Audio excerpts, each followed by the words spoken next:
watching and listening to Breakfast. Let's take a look at today's front pages for you now. We're joined by Emma Burnell and Fraser Myers, who is with us now. Fraser, let's start with you, shall we? This is a story in the Telegraph about a bank name. Bank man who calls himself a man.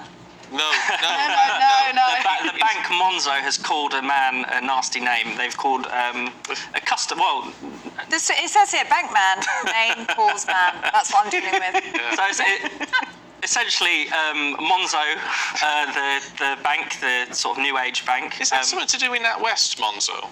I think it's independent. So it's yeah, and you get like a little card, and you use everything on the app. It's very modern and.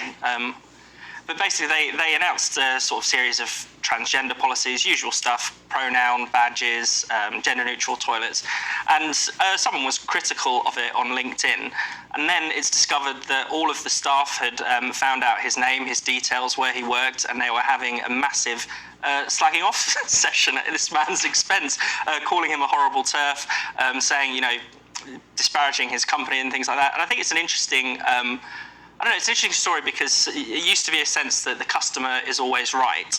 But now that companies have become a bit more politicized and they are taking these stances on trans issues, race issues, whenever there's some customer pushback, you get the sense that actually, a lot of the brands criticize the customers and say, actually, the customer is wrong. We don't want your business. This similar thing happened with Halifax when people... And I can imagine some people sort of saying, well, this is a disgrace. Right? Now, I have to say that I think if he wants to, I think in the world of free speech, and I'm all for free speech, and that means a lot of people saying things I don't agree with, but that's fine. It's about being able to have their say, be listened to, and then hopefully convinced to go the other way.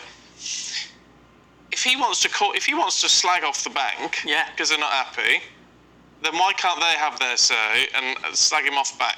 Well, they can, but I think it's quite interesting this sort of dynamic here that's going on. Normally, you would bend over, even you would tolerate bad behaviour from some customers because you want their the customer's always right. But now there is a different dynamic where people say, actually, we don't want. Your business. We don't want your business. No, I mean, and to be fair, actually, when you look at what he said, he asked a very polite, it was a really polite question. And what he said, I'm uncomfortable about what this means for LGBT people. Who are not interested. I'm uncomfortable what this means for gender-critical feminists in the workplace. What does slightly make me laugh about this is a man who identifies as man. This person is not a trans person, and they're not a woman. And they're calling him a TERF. Now, TERF is the slur that is used, and it means trans-exclusionary radical feminist. Now, the thing about the radical feminist movement is only women can apply. It can only apply to women. Radical feminism is a particular type of feminism that is exclusionary of men. I'm offended by that. Well, and you have a right to be offended, but it is what radical feminism... So if you're going to be so het up in your own ideology that you're going to use slurs, you should at least understand what it is that you're calling people and why it might not apply to a man. It has become like a slur. It's a bit like witch nowadays. That word TERF, or that nasty woman. I just thought it was something you mowed at the weekend. That's who you are. If only we were in that world. That would much less complicated things. I'm clearly out the loop. Let's have a look at the Mirror and £18 billion of debt on prepaid meters. Yeah, this is a really, really worrying story, and we've talked about prepayment meters on here several times. There are lots of different issues with it, and it seems that what's happening is that debt is being taken off the credit of people whose electricity is already going up. These are people who are likely to be on higher tariffs because they're on prepaid meters, and that the debt that they have accrued that has ended up with them on the prepaid meter is being taken as well as them paying for their electricity and paying these higher costs. And sometimes this is leading to really quite a lot of hardship. There's a story, a case covered in the Mirror here, of a woman who needs a stair lift and she can't use that stair lift. She can't afford to use that stair lift because A, the electricity is too expensive, and B, too much of it is going on paying debt.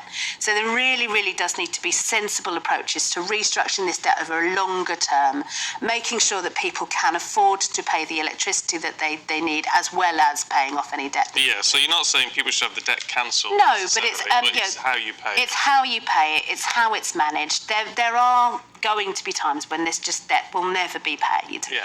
And what you might end up is having people paying significant amounts of interest on that debt and never actually dealing with the debt itself. And so there are much, much better ways that this can and should be structured. And it just shows yet again another problem with these prepayment meters. But they are getting rid of the extra charges for electricity. So I don't know when it comes in or if it's coming already, but they are. So if you're on a sort of standard variable rate, which most of us are now because it's the cheapest one, that will apply to prepayment as well. There'll be no extra charge. Thank heavens. Absolutely. But if you look at where the people with prepayment meters are, they will have debt. So that standard variable that you're paying for, you'll be paying £50, £60, £120, whatever, and that will all go towards purchasing your electricity. Yeah. For these people, a significant portion of that will go towards paying debt, some of which will be interest. No, that's not right. That can't be right. And we know how ruthless these energy companies can be. I mean, there were those stories broken by the Times about essentially the companies going into people's homes, installing these prepayment meters without people's knowledge, suddenly putting them on these more expensive tariffs. It's definitely something that's got to be looked at. Yeah, absolutely. Yeah, Fraser, let's go to you. And we've got a story in the Mail about Starmer in the dock.